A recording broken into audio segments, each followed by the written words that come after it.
Hello बच्चों, तो next हमारा टॉपिक है बॉन्ड ऑर्डर। ये भी बहुत इम्पॉर्टेंट है for examination point of view से।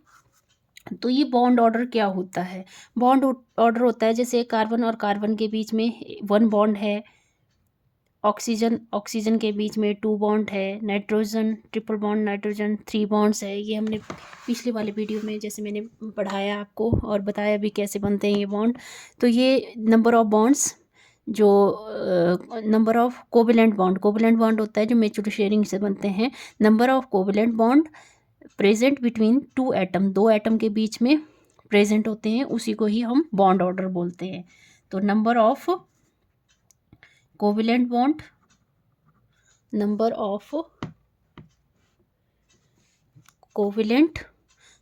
of covalent bonds between the two atoms in a molecule।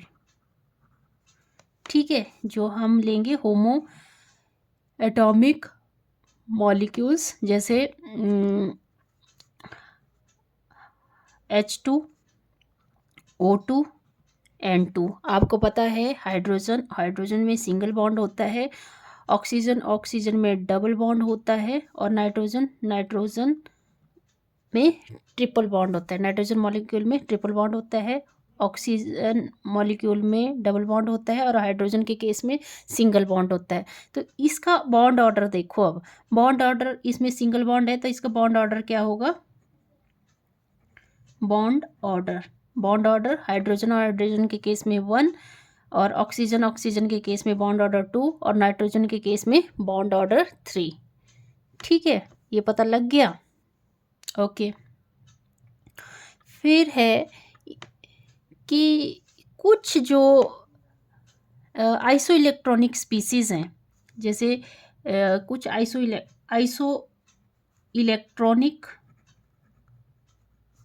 Species हैं, कुछ आइसो इलेक्ट्रॉनिक स्पीसीज होते हैं जिसमें नंबर ऑफ एटम्स सेम रहते हैं। मैंने पिछले वाले वीडियो लेसन नंबर 3 में बताया था ये आइसो इलेक्ट्रॉनिक स्पीसीज के बारे में। तो जैसे कुछ आइसो इलेक्ट्रॉनिक स्पीसीज है, जैसे हम ले लेते हैं F2 तो F2 और O2 नेगेटिव का ले लेते हैं। ठीक है, F2 एंड O2 नेगेटिव का। तो फ्लोरीन में एटॉमिक नंबर 9। अब 2 फ्लोरीन एटम का ऐड कर देंगे तो कितना बन जाएगा? 18 इलेक्ट्रॉन्स। वैसे ही ऑक्सीजन के केस में देखें तो ऑक्सीजन कितने इलेक्ट्रॉन है? ऑक्सीजन का एटॉमिक नंबर होता है 8, और यहाँ पे 2 नेगेटिव का मतलब है कि A9 है। ये A9 क्या हो जाता है? पॉजिटिव। तो 8 + 8 यहाँ पे है 2 A9s, तो 2 प्लस हो जाएंगे यहाँ। 8 + 8 18। ठीक है, 18 इलेक्ट्रॉन। तो ये F2 और O2 क्या है? O2 नेगेटिव क्या है? 18 इलेक्ट्रॉन बना रहे हैं। 18 इलेक्ट्रॉन का मतलब क्या है? फ्लोरीन आउटर मोस्ट शेल में, फ्लोरीन के आउटर मोस्ट शेल में होते हैं 7 electron.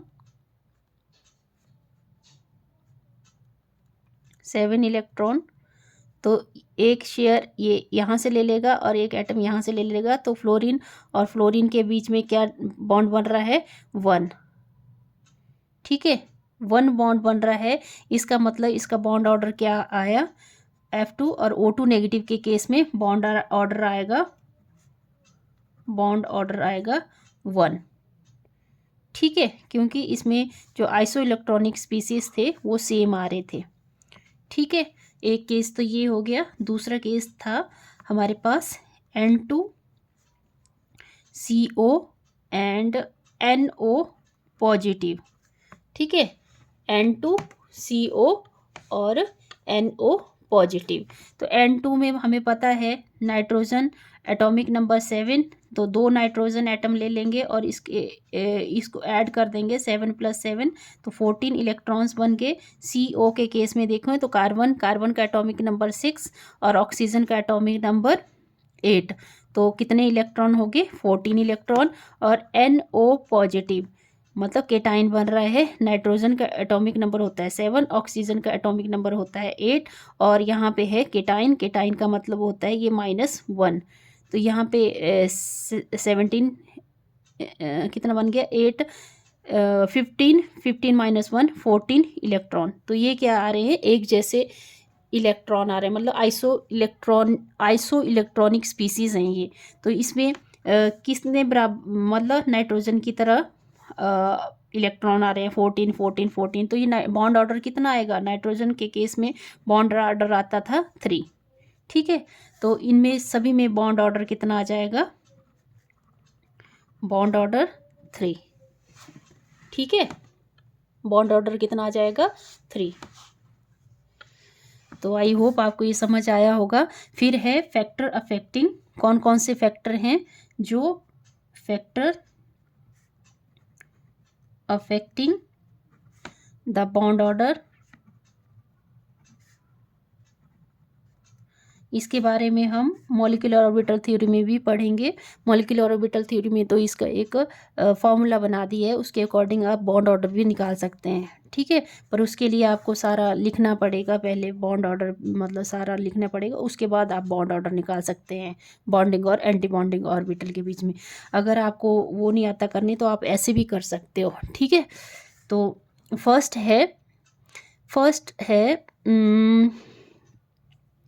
Bond energy. First factor क्या है, bond energy. Bond energy, light ही चली गई, बॉन्ड एनर्जी। ठीक है, बॉन्ड एनर्जी का मतलब है ग्रेटर द बॉन्ड एनर्जी, क्या है, greater the bond energy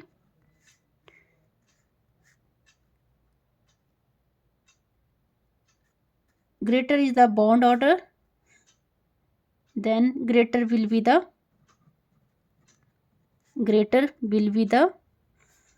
bond energy। ठीक है, उतनी ज़्यादा क्या होगी, बॉन्ड एनर्जी होगी। बोलने का मतलब ये है कि अगर ट्रिपल, जैसे नाइट्रोजन के केस में ट्रिपल बॉन्ड है ना, तो इस बॉन्ड, पहले एक बॉन्ड टूटेगा, फिर दूसरा, फिर तीसरा, तो उतनी ज़्यादा हमें एनर्जी की भी ज़रूरत पड़ेगी ना बॉन्ड को तोड़ने के लिए। तो बॉन्ड को तोड़ने के लिए जितने ज़्यादा बॉन्ड होंगे तो उतनी ज़्यादा एनर्जी लगेगी। ठीक है, उतनी ज़्यादा बॉन्ड डिसोसिएशन एनर्जी आएगी। Bond energy, bond enthalpy, bond dissociation energy, ये मैंने पहले बता दिया कि एक ही टर्म है ये। फिर है दूसरा है स्टेबिलिटी। स्टेबिलिटी क्या है, greater the bond order, greater the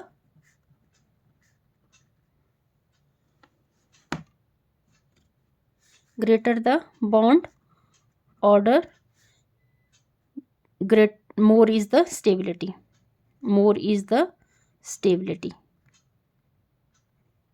सीधा सीधा मतलब है बॉन्ड ऑर्डर जितना ज़्यादा होगा, मतलब जैसे नाइट्रोजन का केस ले, इसमें बॉन्ड ऑर्डर ज़्यादा है तो इसमें स्टेबिलिटी भी क्या होगी, ज़्यादा।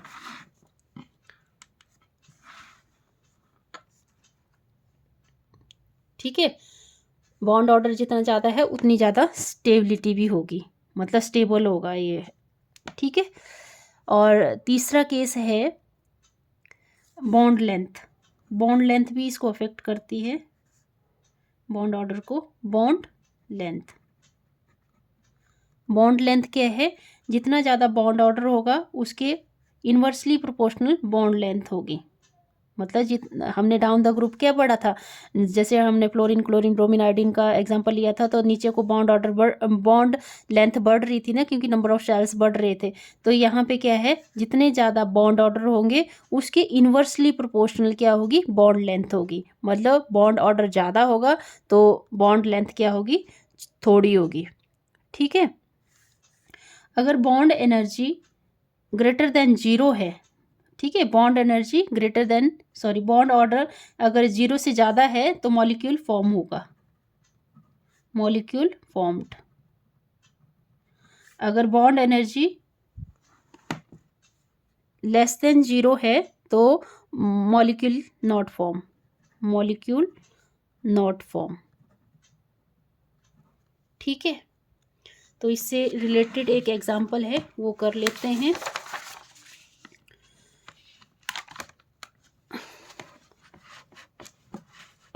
क्या है एग्जाम्पल, क्वेश्चन आ जाता है पेपर में, which of the following have identical bond order, which of the following, which of the following have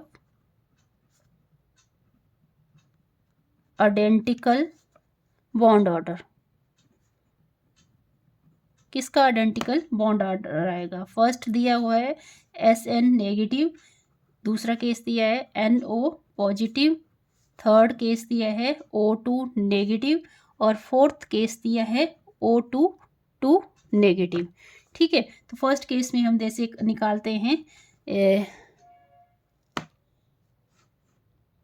cyanide के केस में नंबर ऑफ इलेक्ट्रॉन कितने होते हैं? कार्बन के एटॉमिक नंबर 6, नाइट्रोजन का एटॉमिक नंबर 7, ये है A9 क्या हो जाता है? ऐड, तो यहाँ बन गए 14 इलेक्ट्रॉन।